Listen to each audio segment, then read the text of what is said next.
Well, I'll soon start the last leg of my trip.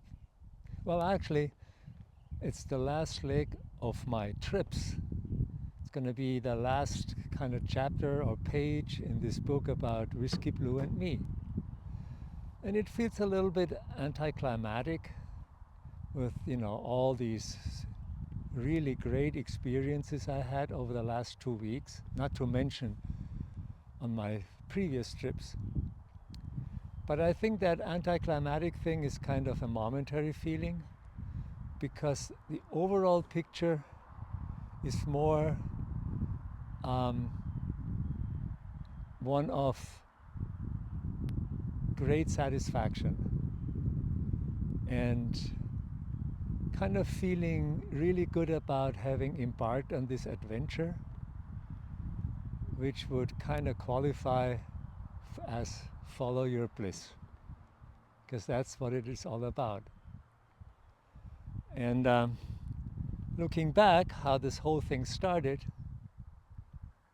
I remember it was this boyhood dream that suddenly popped up after, I don't know, decades of hibernation.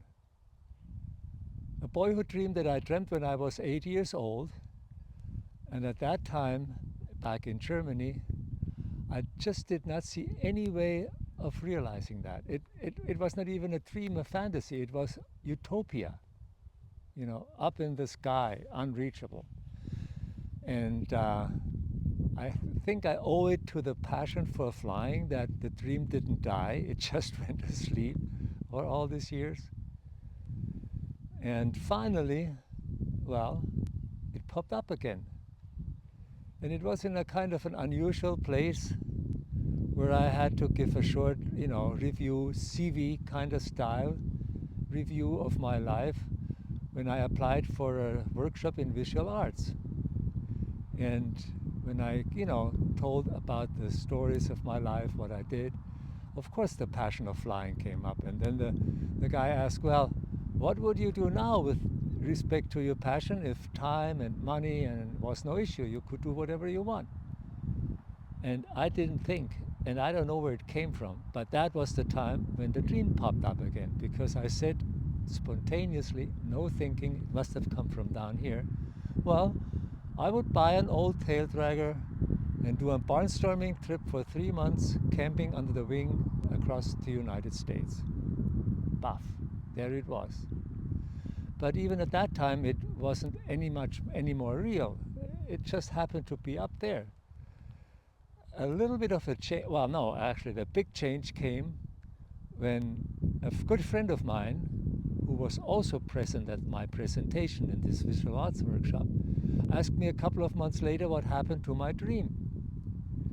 And I was kind of confused. And I said, well, what dream do you mean? Well, she said, well, you mentioned this dream about flying this tail dragger thing across the United States.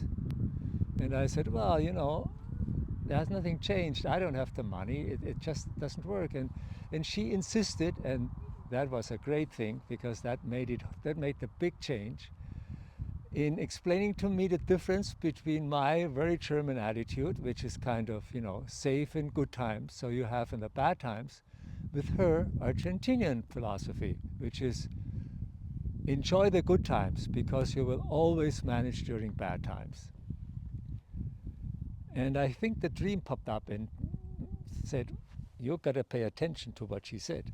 Anyway, I started looking around and dreaming a little bit more realistically. And in the end, I said, well, there's no damage if I just look around how much is a 170, because it had to be a 170. Because the dream was about, having read a book that described the journey of a young pilot taking a 170 from the factory up to Fairbanks in Alaska to help a family member with his work as a bush pilot up there. So I started looking into 170s and educated myself and so on and so forth. And it was interesting because I felt all this energy coming out. And, every day I would go up and look at barnstormers and read more articles in Backcountry Pilot and watching YouTube videos. And it was kind of generating a lot of energy, a lot of good vibes. And I think, and I give that to you, that's one of the signs that you are onto something that's important to you, you yourself, not to the way you want to present yourself in life or you want to play. No, it has to do with your personality. What is it that drives you, that really is important? Is that feeling of intense energy and focus and going at it. It doesn't matter whether it's half an hour a day or whether it's all day or this keeps on going for a month. It's important to pay attention, to realize, well, something is going on here. Anyway, I kept looking and fantasizing and dreaming and thinking, well, what would I do and how would this all work out? And I went to Oshkosh, and of course, that was oil in the fire, as they say. It really was great. I got to meet a couple of 170 owners and saw all these beautiful birds and, just being involved in that atmosphere with those vibes. It was just a real boost. More, more, more. I got my tail dragger endorsement just to make sure, in case I found one in my price range, which I was willing to kind of dedicate to this project, which was a small nest egg that I felt I had still available to do something that was important to me. Well, and then about 5 years ago, I found Whiskey Blue. And with the help of a good friend of, Greg at Bushwagon East, I went through all the hoops, and it was then when the first obstacles showed up. Turns out that as a non-citizen, you cannot own or operate an N-registered airplane in the US. But, there's an Argentinian proverb also which says with every law that comes out, there's a way to cheat the law, quote unquote cheat, to circumnavigate, as you would say. So I found that way, and, it was a small obstacle, and I was still so full of enthusiasm that let's go. Bought the plane, got checked out, flew a little bit on my own, and then I went on my first trip. And since the whole process had taken a lot longer than I thought, it was rather than 3 months, it was 2.5 weeks across New England. And man, this was absolutely spectacular. I had luck with the weather. I'm all along, wherever I landed, I met wonderful people. And I had this feeling that whenever I talked to people who were not in aviation, like people who would wander around the airport because there was something going on and they saw the plane and they came by and asked me questions, there was this kind of an interaction which sparked something in them, because I told them, like I'm telling now, that this idea of following that something that's important to me, that's, the blissful part of life. And they felt inspired. And when I sensed that, it was like, well, I guess I'm onto something that's not only important for you, but maybe I should convey this message and inspire people somehow to follow their bliss. It doesn't have to be flying. It could be anything you want, but something that's important.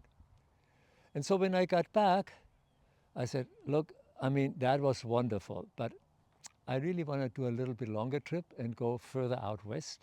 And since there was a little bit of money left in the piggy bank, so to speak, I said, well, I come back in the spring of 2020, and then in the spring, I fly back along the southern coast, and maybe I make it to Texas or maybe even to New Mexico, who knows.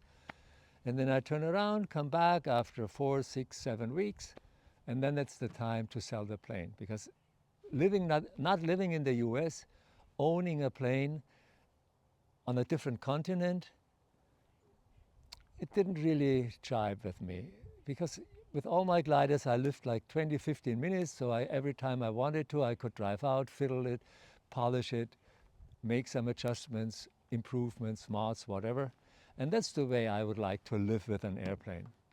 So the idea was to sell it, but then you know what happened. Well, pandemic came, and then we had some problems with the engine, and it was draining money. So there and then was the time when the doubts came up. Well, what on earth have I gotten myself into, you know? And then there was the question of, or the necessity rather, that I had to have an overhaul on the 0300, more money, and but in a sense it was like, you know, I had put my toe in the water and I just fell into the water by accident. And now I had to swim at least a little bit to go back, you know, to solid ground or whatever. But this is the time, like I said, when the doubts came in. Every once in a while, I reminded myself what was the idea in the first place. And at my age at that time, I was 68, 69, I thought, well, you know, some of my friends, they didn't live that long. They retired with 65, and then came the big decline, and suddenly there was an accident or there was some illness or whatever, and they never made it. Or, you know, you never know how long it's going to last. And that was important because it reminded me what's important, and as long as I can manage, I will move forward. Well, we decided at that time that it was better to upgrade rather than to overhaul, and that's when the big improvement program for Whiskey Blue happened. Oh man, there were sleepless nights. The demons came in the morning, you know, in the morning meaning like at 3 a.m. when I woke up and I couldn't get back to sleep again. Always trying to figure out, well, is this the right thing, and how do I ever get out of it, and all these parts and stuff and so on. Well, it was intense, and but every once in a while, I would kind of, at least momentarily, meaning for a day or two, sometimes if I was lucky, even for a week, I would have some experience. I already had moved to Spain, France, close to Spain at that point. And those little events were like meeting somebody on the glider port or meeting somebody in a little mountain strip with a Savage Slin, Slin Savage Cup. And I said, yeah, that's it.